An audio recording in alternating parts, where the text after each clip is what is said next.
What's up, my wizards? It's Dev, Mtg. We like it magic, and I'm back with some more Modern Horizon spoilers, as you might expect. The hype train has not slowed at all. There's just as much card quality today as there has been just about every other day of spoilers. So, as we say here in the South, let's go ahead and get on to it then. Well, the first thing I need to do is go back in time, just a couple of days, when we got these swads, because I haven't gotten to talk about them yet. We got Sword of Truth and Justice, and we got Sword of Sinew and Steel. That's the most metal name for a magic card I've ever seen, and there's some pretty metal names for magic cards, but anyway, Truth and Justice is just like all the other swords, 3 to cast, 2 to equip, and enchanted or equipped creature gets +2/+2, and has pro white and blue, and whenever a equipped creature deals combat damage to a player, you put a +1/+1 counter on a creature you control, then proliferate.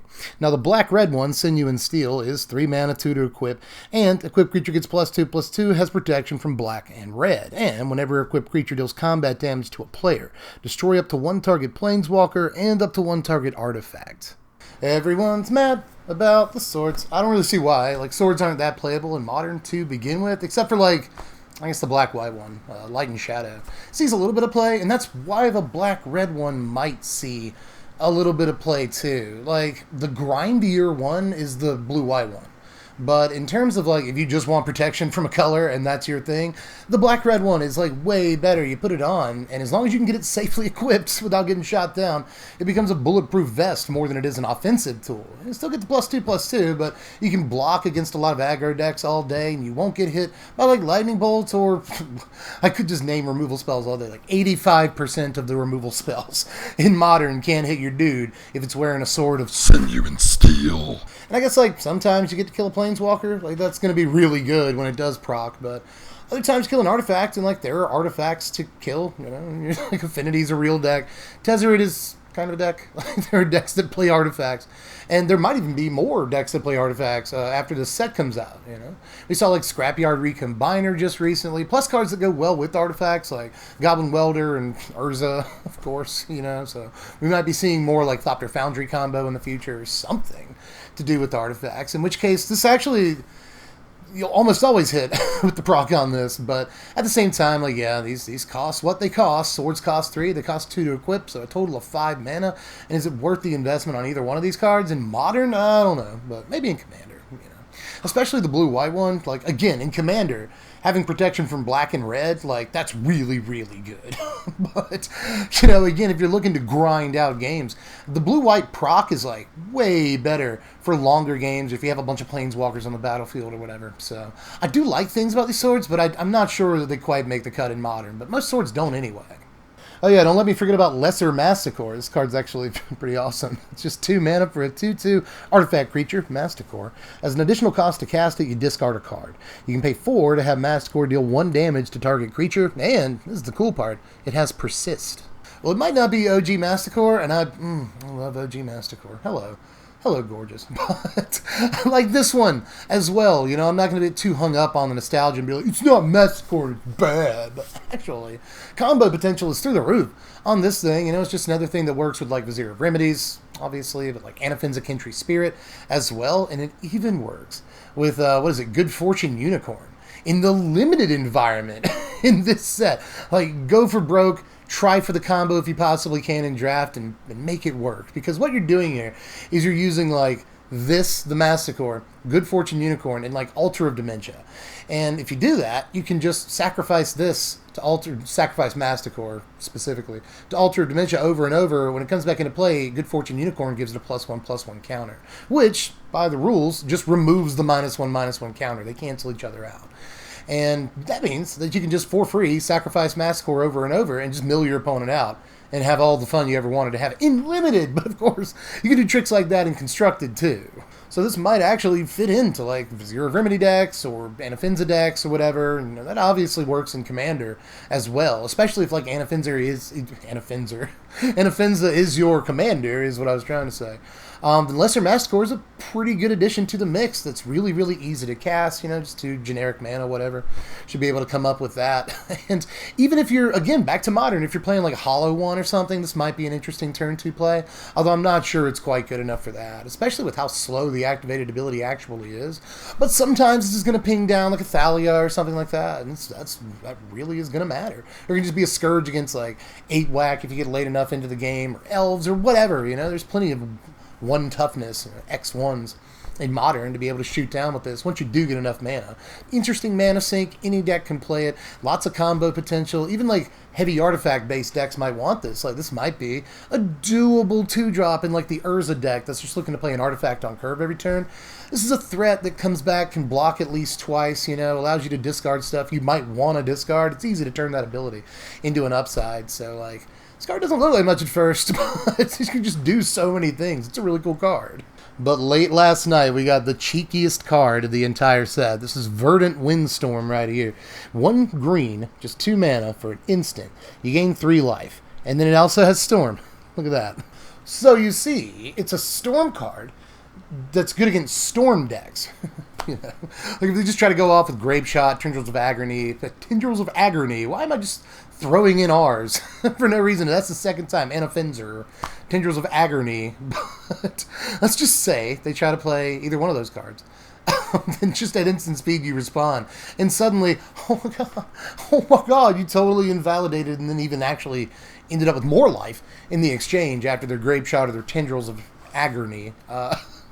So this is really cheeky, you know. It's funny that the Storm scale is basically a scale named after Storm, all about the abilities they'd never print again in a standard legal set. So there is the caveat there. These cards go straight into Modern, so why not print Storm into a format that already has Storm, especially when it's an anti-Storm card? It makes plenty of sense. And it's also like an anti-burn card too. You know, like if they want to just like bop, bop, bop, lightning bolt, some other 1-mana thing, skewer the critics. I don't know what they're doing. It's burn. They're going to cast 2-3 spells in a turn anyway. And this just invalidates all the bolts and stuff that they've hit you with. It might be like boardable against those decks. And I even think, like hot take here, that it might be playable in some sort of turbo fog thing, you know, like if you fog your opponent and then, I don't know, EOT draw a card or something like that, then you can cast this and suddenly you're gaining like, you know, 9 life. It's pretty good. So I don't think that's too bad at all, especially in a world where we have like Teferis and Wilderness Reclamations. And yeah, I know I'm talking about Modern here. Cards not playable in Standard, but still, I think that there's something to be said about this in Turbo Fog because it effectively acts as a fog plus, especially in early turns. Or if your opponent's gone off and gone like, you know, 2 or 3 creatures on the same turn, 2 of which have haste, you know, this is effectively a fog that gains you back usually more life than you even lost. So I think there's a lot of different applications to the card, and it's really, really cool. But if all it is a sideboard piece against Storm specifically, it might go a long way to help kill that deck. But you know, we've already got Damping Spear or whatever. But this is just another piece that kills Storm. So rip, probably. Up next, we got the feisty Goblin Champion here. It's just 1 red mana for a 0/1 Goblin with haste and Exalted. Now, I'm not too sure how many Goblin decks want Exalted at all. Usually you're tagging with like a bunch of little guys instead of like 1 person. But I will say this is common. So this might actually be playable in like a Pauper Goblins deck. You know, I don't think that take is too boiling or anything. I think that makes sense. I don't think it sees Modern play like whatsoever because I think 8-Whack is like the premier Goblins deck right now, and it almost certainly doesn't want this at all. Although I could imagine it's a deck that goes really wide. Most Goblin decks are. So this is a way to go tall. And maybe they want that. You know, sometimes Goblins, a whole board of Goblins gets invalidated by like a 5/5. And this is a way to keep that from happening. So, like, I don't know. Maybe it makes its way into Modern, but I highly doubt it. This looks like a somewhat playable Pauper Goblin, but I'm not even sure that's true. But I guess as soon as this gets 2 or 3 power and attacks cleanly, it's actually pretty good. You know, I like 1-drops that can become like 4/4s and 5/5s. And this can, given that nothing else is attacking. So, I don't know, but at the same time, it can get pretty big pretty quick, given that you sacrifice the rest of your attack step to just attack with 1 Goblin. Doesn't have to be this, you know, 1 Goblin. So, but maybe you're doing that, you know, maybe you're Krinkoing or something. I don't know. It's possible, but highly doubtful. But up next, we got Collector. This is 2 mana, 1 and a green for a 2/2. Activated abilities of artifacts can't be activated. So now we got like a Null Rod, Stony Silence thing, except it's on a oof, you know. And that's fine. I mean, it can be shocked, whereas like Null Rod and Stony Silence cannot be shocked. I'm not sure that this is better, obviously, but at least it's redundancy in like commander decks and maybe even like older formats like Vintage and Legacy might want the redundancy of a card like this and making your opponent waste a Fatal Push or a Lightning Bolt or whatever on it. But up next, let's look at Spiteful Sliver right here. 3 mana, 2 and a red for a 2/2 Sliver. And slivers you control have, whenever this creature is dealt damage, it deals that much damage to target player or planeswalker. Now, I've heard the take over and over. They're like, oh, in Commander, you just blast them a sack. It's like, no, in Modern, you blast them a sack. I actually think this might, like, help slivers get there, you know? The card's not, like, super cool or anything, but it is kind of flashy. And it makes all your creatures, like, I don't know, Boros Reckoners or whatever. Except they can't hit creatures, which kind of sucks. But just being able to, like, hit players in the face, or like take out planeswalkers. Don't forget you can do that, but being able to take out just hit players in the dome is actually really, really good. It doesn't make your slivers like unblockable or like thorn elementals or anything like that, but it does mean that if you have a pretty big board of slivers, you're going to attack in and almost guarantee that you do some damage. And in some games, this will just come down and finish the game. It's a great top deck. If you have like 5-6 slivers out, it really doesn't matter at that point. If if you get through with them, you're probably going to kill your opponent, even if they block. So this is a really hot sliver, and in sliver like commander decks, it's going to be like probably a rote one of that you got to have. But again, in Modern, there's just so many fun things you can do with this, and I don't think that it's just like, like a jokey, fun, jank deck. I actually think that the Blasphemous Act, the Spiteful Act slivers deck might be a real actual thing. Oh, by the way, you want something for back there to kind of neuter? Here's a cycle of talismans, and they're just finishing these off. We always had the allied, well, we haven't always had, but we've had the allied cycle of these for 15 years, a really long time. Probably actually a little bit more than that. I'm old. But now we've got the enemy colors, and it's actually really good to have all of these. Basically, they're just 2 mana rocks that tap for a colorless, or they tap for 1 of 2 enemy colors and they ping you. And these are like really played commander staple rocks, and it's good to have the other half of this cycle. But up next, a reprint, and a really, really important one. This is Eladamri's Call. It's 2 mana, just a green and a white for an instant. An instant. Search your library for a creature card, reveal it, put it in your hand, shuffle your library. So the Demonic Tutor for creatures is in Modern now. Had a lot of fun with this card. Way back in the day. What is this, Invasion? This is Invasion block. Yeah, so it's just... wow, it's been a minute since I've seen Eladamri's Call, but here it is, and this is going to be incredible. We talked a lot already this season about, like, creature-based combo decks, and, I mean, I've talked about some in this video already. All kinds of stuff with Anafenza, Vizier of Remedies, Devoted Druid. That deck's getting a good amount of action. The sort of Thopter Foundry Sword deck that now wants to play multiple creatures, like Urza, or like Goblin Welder, multiple things. Scrapyard Recombiner even, in a lot of these decks, and Eladamri's Call can search up all of these combo pieces for you now, or like Viscera Seer and Viscera Seer decks. There's just a ton of things that this can search up in Modern. There's a bunch of creature-based combo decks, and this is going to be a great tool for just going and grabbing any old thing that you might need at any old time, and it especially looks scary in the Devoted Druid deck, again with that. So, Eladamri's Call is probably going to see all the play on, like, day one. Just having an unconditional 2-mana instant speed creature tutor is... it's pretty powerful. But actually, I got another common to cover. Actually, there's 2 more commons, but one of them's way better than the other. First of all, there's Spell Snuff, which is 3 mana, 1 and 2 blue for an instant counter target spell. Faithful Hour. Haven't seen that mechanic in a minute. If you have 5 or less life, you draw a card. And this actually looks decent, but I'm not sure that you're going to play it over the litany of other counterspells that you could be playing. I will say, though, that control goes to 5 life an awful lot of the time, and they usually don't care about it. So being able to draw a card a little bit later on in the game or against aggro and like really help you turn the corner, that does seem good. But again, there's just way better counterspells you probably could be playing. But Might be wrong on that. The one that interests me a little bit more is Segovian Angel. A little flavor from Segovia where everything's tiny. It's just 1 white mana for a 1/1 angel with flying and vigilance. Now when I say this is way better than the Fateful Hour counterspell, that's probably a little bit of hyperbole, but you know, for how I like to play my Magic, this is a little bit more exciting because like Angel Tribal finally has a 1-drop, you know, aside from, I guess, like Changeling Outcast. We also saw this. There's also that, but this is a real Angel 1-drop that the Mono-White Angels deck can play, or like the Black-White Angels deck. Aside from Outcast, maybe we will play Changeling Outcast in the White-Black Angels deck, but anyway, we're trying to build this thing. And this is a great 1-drop for it that becomes way better when you put your Lyra down or whatever. And now we have, like, what is it? Sarah Ascendant at the 2-drop slot, Resplendent Angel at the 3-drop slot, lots of 4-drop angels, including Sarah the Benevolent, which probably easily slots right in. Lyra at the 5-drop slot, and a bunch of other angels. So the deck is really coming together on both the casual and, dare I say, competitive level. You know, I'm not really sure how much a tribal mid-range deck is going to work in Modern, but it's definitely getting the pieces that it needs. But into some uncommons here today. The first one is a reprint, Nantuko Cultivator. This is 4 mana, 3 and a green for a 2/2 insect druid, and when it enters the battlefield, you may discard any number of land cards. Put that many +1/+1 counters on Cultivator, draw that many cards. It is a really cool card and will probably be decent in the limited environment. You know, when you're holding a couple of lands, this turns into straight gas.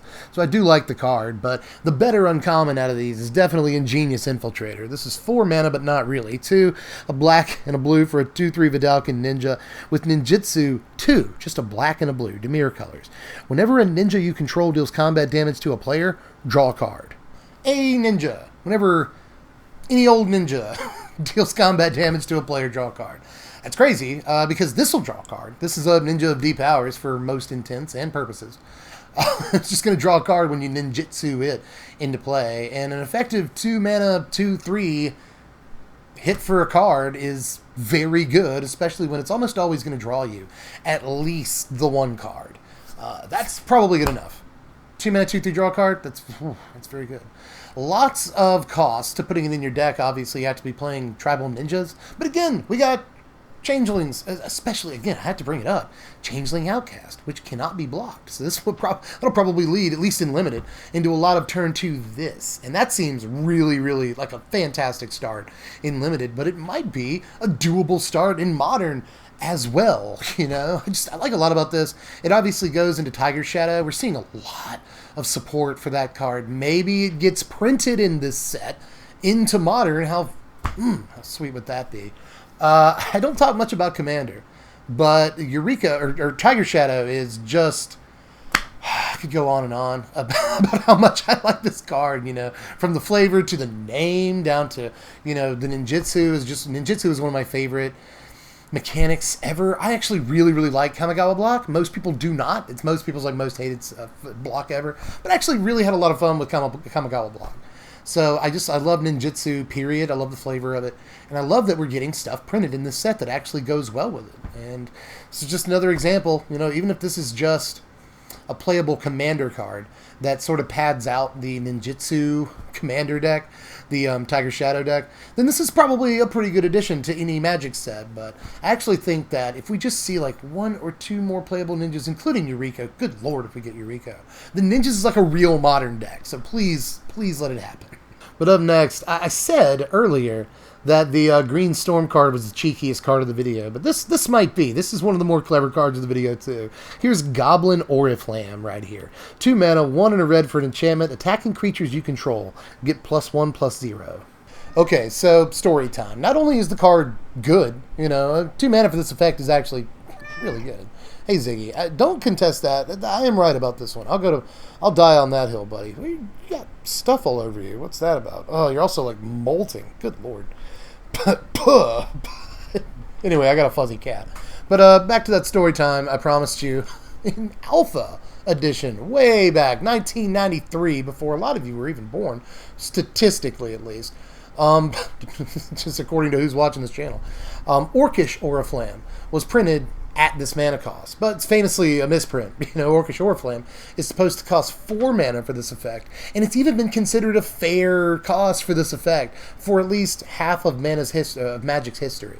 Not so much anymore, but this effect at 2 mana is actually fair, like more than fair, and I think that a good amount of commander decks, at the very least, are going to be playing this. It might say Goblin in the name, but it's not specific to goblins, at least in this original translation here. So I think this might actually be a real, true, modern playable card in like the 8-whack deck, but I'm not really sure that they have the slots for it.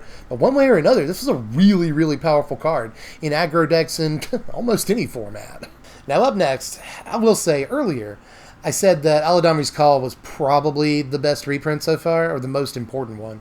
But I don't know, man, because we also got Kess. Kess Dissident Mage is a reprint from a commander set, and now it's in Modern, and it actually sees Legacy play, so keep that in mind. But anyway, this is 4 mana, 1 a black, a red, and a blue, Grixis colors, for a 3/4 legendary human wizard with flying. And during each of your turns, you may cast an instant or sorcery card from your graveyard. If a card cast this way would be put into your graveyard, exile it instead. So once a turn, you can just cast any spell in your graveyard. That's not broken, right? That's insane. 4 mana is a really high cost for Modern, and usually you have to wait to actually use this until you untap on the next turn with all of your mana. But, very often you don't. The decks that want to take the most advantage out of this, or of this, don't have to wait, but obviously in some formats there are much better mana rocks, much better ways of accelerating to actually get your Kess out, and we don't necessarily have those ways in Modern. So I think this card's a little bit safer just upon first reading. I've only had a couple hours to really think about what impact this card might actually have in Modern. But again, if a card sees play in an older format, then you really got to take a look at it in Modern, despite the fact that it is a relatively high mana investment. Untapping with a Kess on the board is just probably game over most of the time. Getting pretty much every spell in your graveyard flashback is just nuts. It's nuts. It's like a Snapcaster on steroids. So this card is just unbelievable. I don't see a world where it doesn't at least try to see some Modern play. And plenty of the shells. I mean, look, it's Grixis colors. The shells that this goes into, are going to be, mostly heavy control shells that play all of the best spells in Modern. Just being able to play this and then like Thoughtseize on the same turn is probably going to be enough to make this see some play. But up next, let's get hype. Let's get really hype with Yagmoth, Thran Physician. We got the human version of Yagmoth. This is 4 mana, 2 and 2 black for a 2/4 human cleric. It's legendary, and it's got protection from humans. You can pay 1 life, sacrifice another creature, put a -1/-1 counter on up to 1 target creature, and draw a card. And you can pay 2 black and discard a card to proliferate. Yeah, card's Modern playable. I'm pretty sure. I don't know what take you thought I was going to have on this, and I don't know that it's as immediately apparently powerful as a card like Urza, right? But comparable, mana cost is pretty much the same. It's got an extra point of power, but it's got the 4 toughness to get it out of bolt range.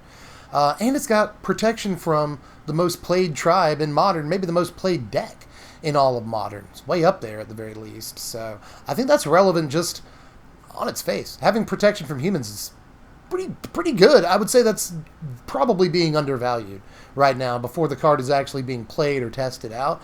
I just think on its face, protection from humans is probably insanely powerful. Plus, there's tons of combo potential. The big one everyone's talking about, the big dog today, is the Geralf's Messenger and literally any other Undying Creature combo with this, because you're going to ping yourself to death eventually, but you can draw an awful lot of your deck and just cycle them over and over, because again, as we learned earlier, +1/+1 counters and -1/-1 counters just effectively cancel each other out. So you can cycle Messenger and another Undying Creature over and over and over and just keep getting this free sacrifice trigger. And by the way, it's a free sacrifice outlet. I know we have those in Modern already, but you can never underestimate the fact that this is not only free sacrifice, but free card draw too, at the cost of no mana to do that thing. And it's also removal That's pretty sweet in a couple of different ways. You know, you put a couple of -1/-1 counters on things, and then you pay 2, discard a card, proliferate, put even more -1/-1 counters on things. Just the card is like self-sustainable, works with itself, but is also like insane on the combo scale as far as like the amount of potential this card has in combo decks. Free sacrifice outlet, free card draw outlet, removal piece. It's just like card is a Swiss Army knife that does a little bit of everything, and even if you're not like going off with your combo that turn or anything, it still blocks really well on the ground, has protection from the most played tribe in Modern, and does other things, can just pick off creatures, draw you cards, you know. Oh, and by the way, if you add like Zulaport Cutthroat, Blood Artist, Cruel Celebrant, like any creature like that to the mix here, then you're just like, you can go infinite with combos, you know, and kill your opponent at the same time. So I just think this is too playable and too much to not see some kind of play. I don't know what people want from the set as a whole. Like, I'm going to rant for maybe 30 seconds here, but I keep seeing the take that this is like Commander Horizons, and oh, they're just printing a bunch of Commander cards in this set, and like, to me, that's just ridiculous, because most sets don't have more than like, I don't know, 2 or 3 Modern playables. You know, like even like Modern Masters sets that reprint cards into Modern, you know, like they still don't have like more than, I don't know, 8 to 10 Modern playables. And I would say this set has a dozen Modern playable cards already, and we're only halfway through it. Like, I don't know what you wanted again with that, but like this card, this set has more Modern playables in it on day one than like any set that we've maybe ever seen. Like, unless you want to count stuff like, I don't know, Mirrodin, you know, because it had a broken mechanic, or, you know, the sets that had things like Delve and Dredge, you know, again, those are just broken mechanics. This is a set that doesn't necessarily bring a broken mechanic or anything. It just brings a bunch of really playable cards to the Modern format. I just did a top 15 cards, and not all of them are going to see play in Modern or anything, but there are more cards that weren't on that list that will see play. We saw more cards today that'll see play in Modern. We'll see more cards tomorrow that'll see play in Modern. So if you want Modern playables, I think this is the set for you. And just because there are also Commander playables or cards that can see play in Modern and Commander doesn't mean that you can just dump on it and be like, oh, it's a Commander Horizons. Like, no, man. Just because it's got some Commander playables in it doesn't mean it's just a Commander set. There's so much Modern, tasty baked goods in this set, and I just don't see why people are like so disappointed, because as far as like not only expected value but like expected playability, there are a ton of ridiculous cards in this set. Now, case in point, they just spoiled a couple of more cards while I was in the middle of editing here, and Kaya's Guile is 100% Modern playable. Look at this ridiculous card, y'all. Kaya's Guile is 1 a black and a white for an instant. Choose 2. Each opponent sacrifices a creature. Exile all cards from each opponent's graveyard. Create a 1/1 black and white spirit creature token with flying, or you gain 4 life. Also, you can entwine for just 3 mana. So for 6, you get all 4 of these options, but 2 for 3 mana at instant speed is good enough. Again, Modern players, what do you want? Wake up. This thing is ridiculous. Sack a creature, make a token is awesome. You know, make them sack a creature, gain 4 life. That also seems great. You know, a lot of really good options against aggro decks here. And this also has, you know, a built-in graveyard hate thing on it, just like, huh. Again, if you were a little disappointed at the Modern playability of the set, then check out Kaya's Guile. And really, I'm sorry, I just wanted to do the Cave of Wonders voice again, you know. Touch nothing but the lamp. But honestly, I'm pretty giddy about Kaya's Guile. It's just ridiculous. And yeah, we did get a couple of more slivers and a couple of more changelings, but nothing I can't wait until tomorrow for, and nothing that I don't think you can wait until tomorrow for either. A lot of these are just kind of limited playable cards. There is a changeling that I can't wait to talk about. We'll get to it tomorrow.